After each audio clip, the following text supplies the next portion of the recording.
Karen, the Warp Spinster here. Thank you for spending some time with me today. Doing this once a week makes the time even more special that I get to spend with you. So thank you for being here. Today we're going to work on villages. We have this first village, which is just flat colors and bright colors, which I like. It's Happy Palette. It's another gloomy day, so I'm happy to have a happy palette. There is something that I want to try out as sort of an alternative way to applique the roofs on, and it involves some threads here, some rayon threads. Nowadays for embroidery, I use pretty much exclusively Robes and Anton, just because I found it works better in my machines. And then I have some from prior days, some sulky, which I have I don't have a larger collection, but I have some different colors in there, and I needed to tap into that stash for this blue and then that particular red. This yellow isn't just perfect, or gold, but the other ones I have were not really right either, a little too dark. And then you will see when we get into it, but this might be appropriate as well, this blue. Then we're also going to work on our second village, which is our funkier village. And as you can see, I've started to piece it together. Still haven't done the bottom row yet. Not quite sure what the dimensions of this are going to be. In my head, it's long and pretty narrow, but I might want yet another house width over here. Not sure yet. And there's something that I want to try out with this, which we'll see. May or may not work, but hopefully it will be kind of fun. And then I have a couple of works in progress, to share with you. And I think we are ready to go. So let's start with this. And I could, of course, do the standard applique around it. I could use specialty stitches, but always bearing in mind that I have these sharp points, and for a lot of decorative stitches that may be a problem, trying to get it to turn the corner. I could do this side, and then this side separately. They'd overlap a little bit. Or I could say do this one first, leave a little bit of space for the decorative stitch here, and then do stitches up to there. Then they wouldn't have to turn the corner or meet. That's a possibility. But what I want to try, this works in my head. You know how that goes, works in my head. Don't know if it will in real life. I want to grab something here. Use the decorative thread, the rayon thread, and do stitches across here in sort of an abstract straight lines of different lengths and staggered, just kind of random, semi-random. And these are fused down, which is not a way to hold them permanently, of course, but have some stitches that go across there and hold it down and maybe hit most of these edges. May not hit all of them. We'll see how it goes. So there will be some density and some texture on the rooftops that are not on the houses, which I'm hoping will make a good contrast. What I'm going to do where these overlap, I'm not sure yet. That may be where this comes in, because this could also act as sort of abstract lines for the sky. Now, I'm purposely not being very literal with this. I want it to be very geometric and abstract. I don't want it to start to mimic anything that you can determine, like, I don't know, trees in the background, that kind of thing. I want this to be, I don't want to say stark, but sleek. Sleek, that's what we want. But this may be an answer to this, that it's clouds coming in front of it or something, which sounds sort of literal, doesn't it? Okay. And I don't know that I mean to match the colors to the roofs I'm stitching across. I may want to do contrast, or I may not. I don't actually have any of those purple roofs, do I? On this. I may want,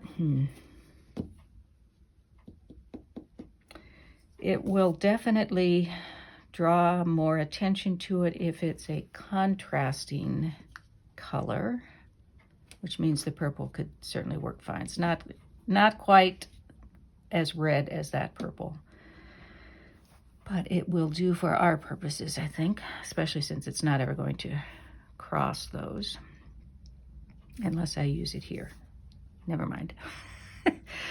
So let's try one, say this one up in the corner here, and I'll put a little bit of this fusible will help with stabilizing this roof, but I don't have any stabilizer on the back of the background. So I will put a little bit of stabilizer behind it, and then I'm going to try it with this, and we'll see what happens. Of course, I have to decide on the stitch, and do I want the stitch to be consistent across this? See, when I sit down to do this, there are whole lots of things going on that were not part of what I saw in my head. So, what shall we do? I'm going to use this and just choose a decorative stitch, something geometric. So some of the ones that we've looked at before, maybe zigzag at some point, but I think I'll try something different to start. And I'm going to have stops and starts, and I think what I'm going to do is stop and start without backstitching, because start and stop without backstitching, because I don't want, with those decorative stitches, I don't want that starting and ending. And then I will eventually, off camera, pull the threads to the back and hide them in the back. So we'll see what happens.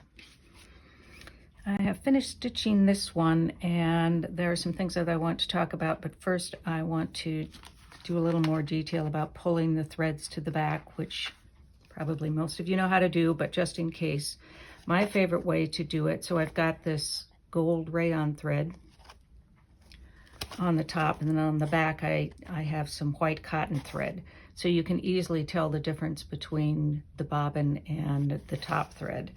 And this is, I've pulled them all back except for this one, and what I do is take hold of this bobbin thread, which is the white. Pardon my poor thumbnail, which I cracked it and bent it back, and I keep doing that, so sorry about that.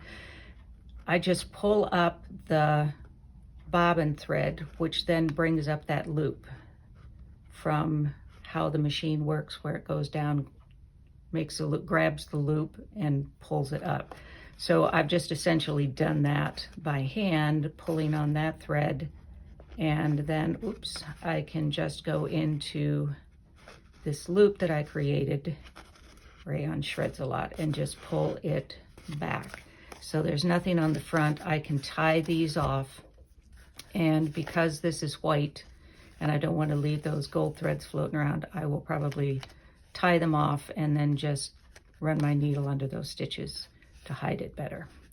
I will do all of that after I remove the stabilizer, yada yada. So this is how this came out, and as I was doing it, several things came to mind to talk about, some decisions to make. First of all, this one I steered off so it's slightly askew, but I don't think that's going to be too big a deal. We'll see. I think it's pretty well by the time we finish everything else. I could also just take it, if I'm really not happy about it, I can take it out and redo it. All right, so this stitch is, well, let me just bring the camera down. This stitch is kind of a, it's not really a railroad stitch, is it? I don't know what you call it, but I'm going to call it the railroad stitch. You'll know what I mean. And it I started out with it at the default width, which is, I think, 4. And then I was careful to go over this tip because I want to definitely secure that. And then I thought, well, that's pretty narrow. That's going to be an awful lot of those going across there. So I made it as wide as I could, which is a 6 on my machine, 6 width. And then I thought, well, I can just vary between the two of them, and some in between. So I did another wider stitch, and then I narrowed it down a bit. And I think it went not quite back to default. And then I did the full width again down here so that there's a variety here. I also staggered where the starts and stops are so that it doesn't create a rectangle. I wanted the eye to still be moving. I thought about what if you were to do different stitches. And you could do that. That might be a design choice you want to make. I've decided that I want the same stitch, maybe not throughout the whole piece, but at least on each roof, I want the same stitch. For the look I'm going for, multiple stitches would be too distracting. That would be too much contrast and too much going on up here. The other thing, in my mind, I had all of these stitches close enough so that it would essentially cover this raw edge there. It's fused down, but that's not going to last forever. Things could start to ravel if this gets much handling. Now, if it's an art piece and it's just hanging on the wall, it's probably okay. If I wanted to stitch this more securely, then I could do an applique stitch, probably an invisible thread, to make sure those edges are down before I did this stitching. I would certainly do it before rather than after. This is going to be a wall piece, so I don't think I'm going to do that overall, but since this is also a test piece, I'm going to do that on this roof. And I'm not going to use invisible thread. I'm going to use this same color of gold, not just because it's on my machine and I'm lazy. I'm going to do it just to see how that looks. And then maybe I'll do an invisible applique on one of them, an edge applique, and then do the decorative on top, just so we can see how it looks. Now for the Funky Village, whatever we called it, I was doing a little bit of practicing, and I think what I want to do on those is, oops, sorry, I forgot I had the camera. Let me zoom out again. So the test piece that I did was just a simple zigzag stitch. This is white thread, so I could see what it was doing. And it's a width of 1 and length of 1, so that it's just barely covering the edge. It's covering it, but it's not way over. It's just right on the edge and pretty narrow. I think I'm going to try it on here just a little bit wider to make sure that I catch all of those threads. Well, let me think about that. If I were using invisible thread, I would try a little bit wider. So when I try that on the larger piece, I will switch to a little bit wider. But I want to see how this looks at 1 and 1 zigzag stitch on here, and then do the decorative stitch on top. I am back. You have no way of knowing this, but I was gone for much longer than I planned to be because stuff happened. So let me talk about that. Some of you will no doubt be saying, well, duh, Karen, but here we go, for those who might run into the same problems that I did. This one I was reasonably happy with and just went merrily on, and it's not what it should be. The tension is off on here. So you can see, maybe you can see little bobbin loops coming up, which means that the top tension's too high, the bobbin tension's too low, depending on how you look at it. So it generally had that stitch shape, but it wasn't a really crisp kind of stitch. But, I ignored it and went on. This is a test piece. Second one, I decided to try to vary the stitch as I did up in the other corner. And it wouldn't let me change the width, which is understandable given the nature of the stitch, but it would let me change the length. So I shortened it, and it was bad. It was really, really bad. So I took that out and lengthened the stitch again, not quite to default, but at least a little longer, and it was better. Still had the tension problem, which, I ignored for a variety of reasons. You can see that the needle holes here that I just haven't dealt with yet. So then on this one, I stitched again and realized that it wasn't the full default length. So I changed the default length. It was still bad. So I finally adjusted the tension. I know. Should have done it in the first place, but I adjusted the tension, and then I also changed out the needle. In my everyday sewing, I generally use a microtex, to be honest, but for some other fabric that I was working with this week, I changed to a universal 10, I think, or maybe 9.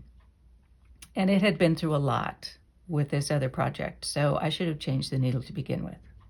Lots of lessons learned from me today. So I, in fact, changed it to a new embroidery needle, which is better. Microtex, again, because we're going through this fusible web, might have been a better choice, but I put it in a universal needle, changed it to the full default length, adjusted the tension, and I sewed a little slower. Normally, I'm very slow when I'm doing these embroidery stitches, sometimes when I don't have to be, but I'm just, it's like I'm guiding the machine somehow. But I had sped up a little for these, and it shows. So I slowed down a bit, and this is a much better stitch, except for this. I don't know what's going on there, but it's a much tighter stitch, as you can see, as it should be. And at first I thought it hadn't done this top bar here, but it just was the angle I was looking at, and it blended in with the yellow. So aside from this bit, it's much better. Now, part of the problem, I think, comes from having to adjust to so many different thicknesses here. So it's got the thickness of this seam plus the overlap of the roof, and so it has to adjust to that. And then there's a little less thickness down here, and you come over here and there's more because it's crossing over this added thickness from the applique stitch around. So this is much better. Honestly, I'm for sure going to take out these two and redo them. And this one may come out too, although I'm reasonably happy with that, except for this. I don't know what that's about. One other thing that I want to point out is that I'm using rayon thread, which shreds pretty easily. So, or at least loose ends shred pretty easily. So if I get any kind of resistance here when I'm pulling the threads to the back, I'll just use a self-threading needle, thread it, and stitch it to the back rather than have that rayon fray.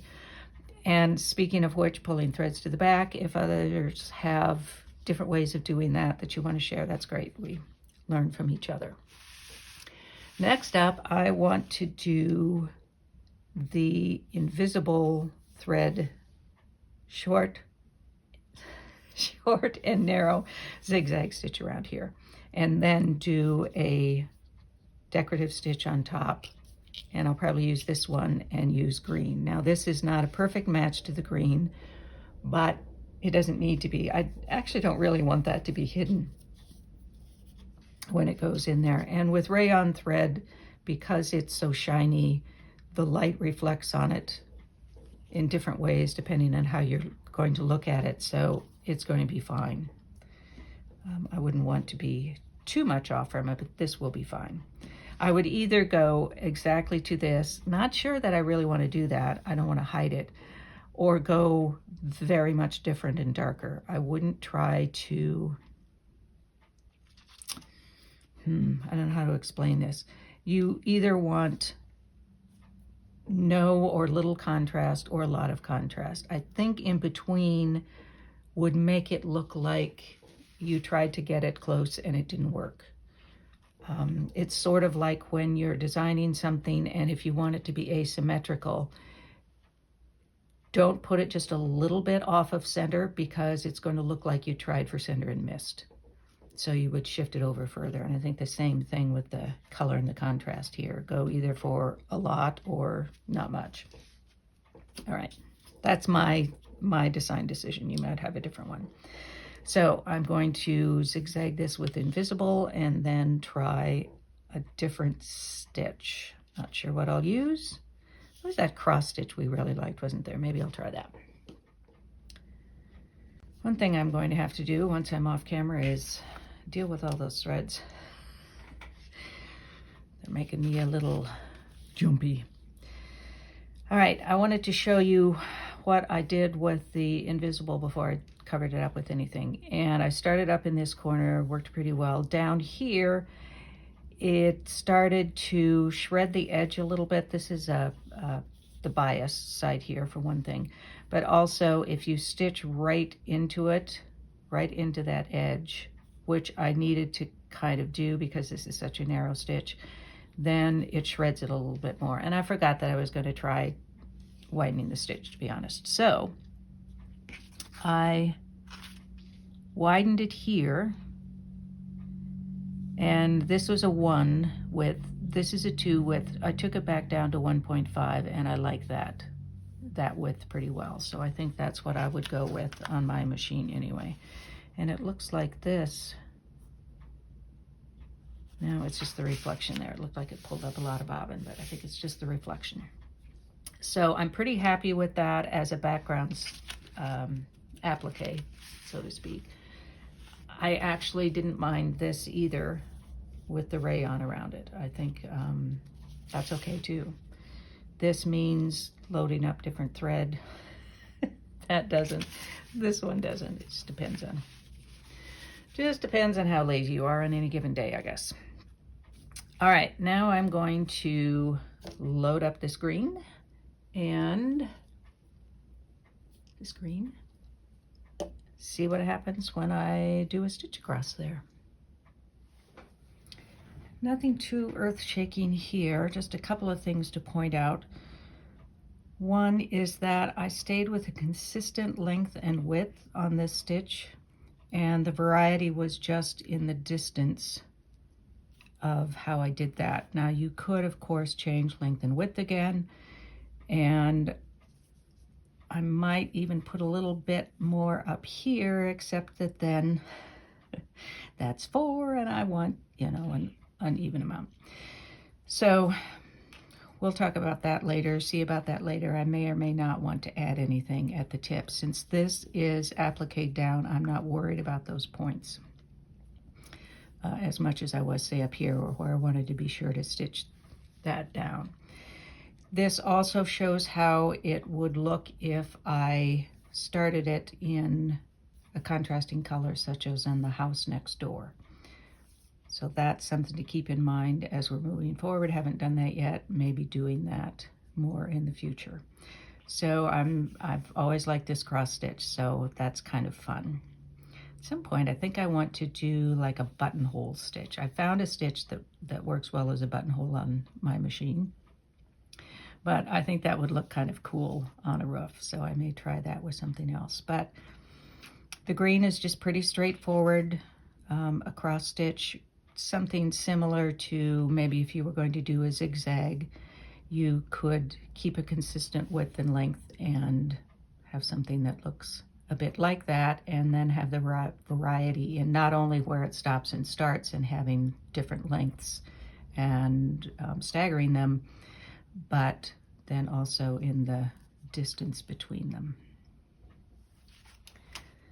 All right, something else I want to try. I was going to do it on this piece, but I'm not going to because, of course, I still have something to add over here. It might be another white strip. I'm gonna have to do it soon.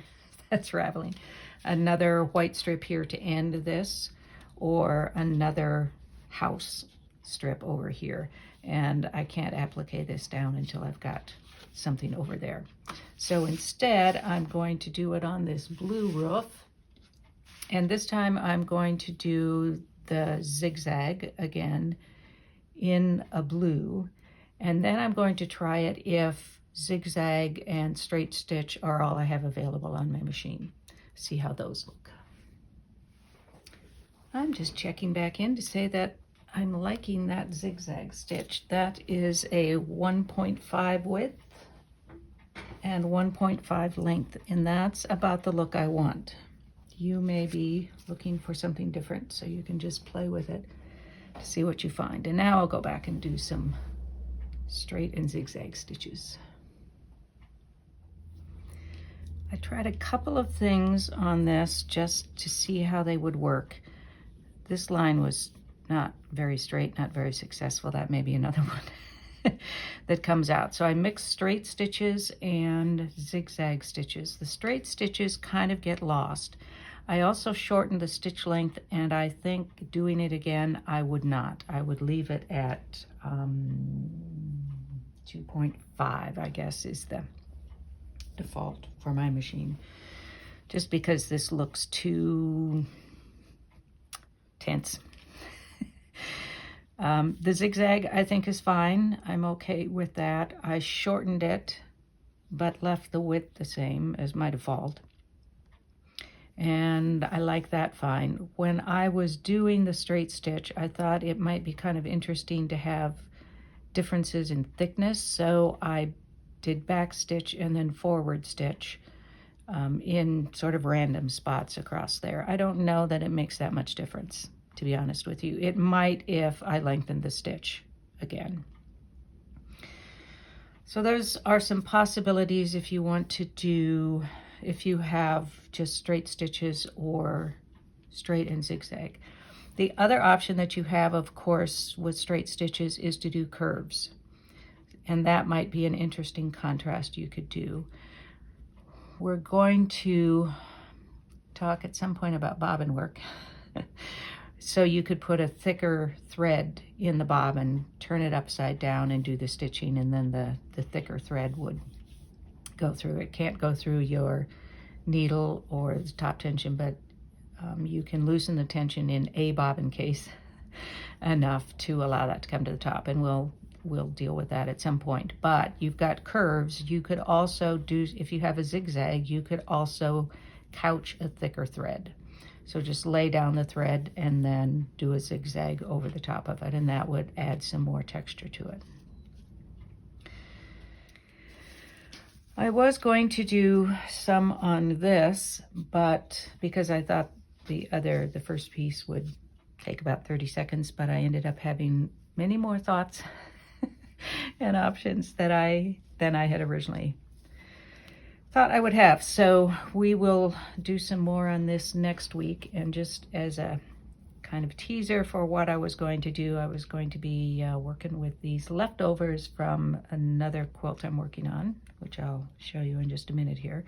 So we'll plan on this for next week. We've got plenty we can do, but it helps to have this piece so that we can have some idea of different ways we might applicate these roofs on when we get there. So that will be next week. And I said I was going to show you some works in progress, and I thought I would revisit this because I have appliqued these strips on and that circle. I put 2 pieces of white muslin basically underneath this to mask it, so, or to line it so that I wouldn't have the shadow through there.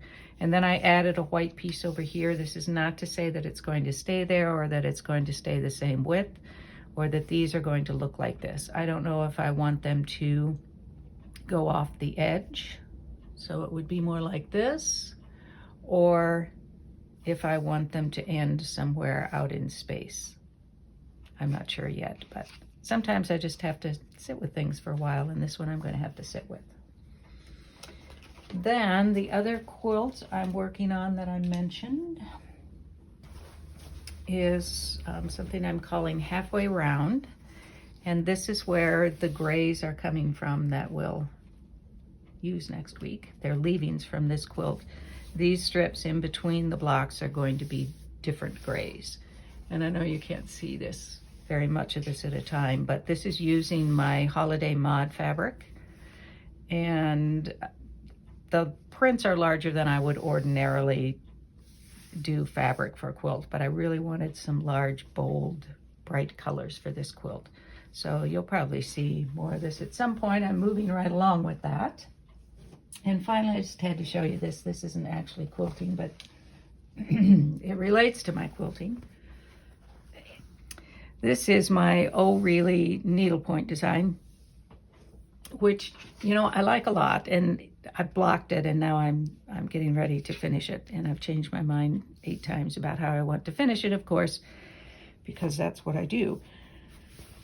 But she has been sitting across from me.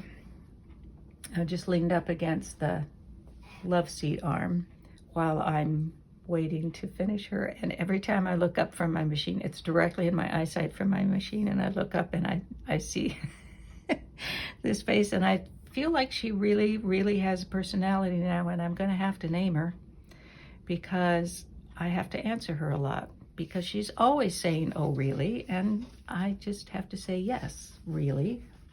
And you will be happy to know, not surprised, but happy to know that this is going to be involved in the finishing, a little bit of this, and also this wider pink stripe is going to be in it. So at some point, I'm just going to have to do a whole thing on what you can do with stripes, which I think would be fun. Anyway, that is that for today. And we actually, it looks like we didn't accomplish much, but I feel pretty good about it because I tried a lot of things, learned a lot of things, and now I'm ready to move forward. There are some things I'm going to take out. But overall, I am, I think, pretty happy with how it's going. It is raising in my mind the question of, do I need something down here to balance out what I'm doing on the roofs? Not sure yet. One of the advantages of having this going uphill or downhill, however you want to look at it, is that it's balancing out those threads a bit. So do I need something up here and up there? I don't know. Maybe up here and down there.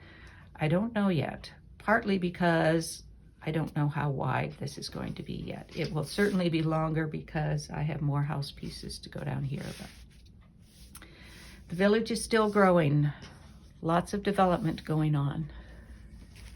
That's it for today.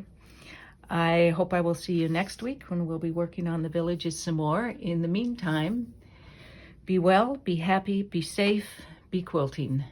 Peace.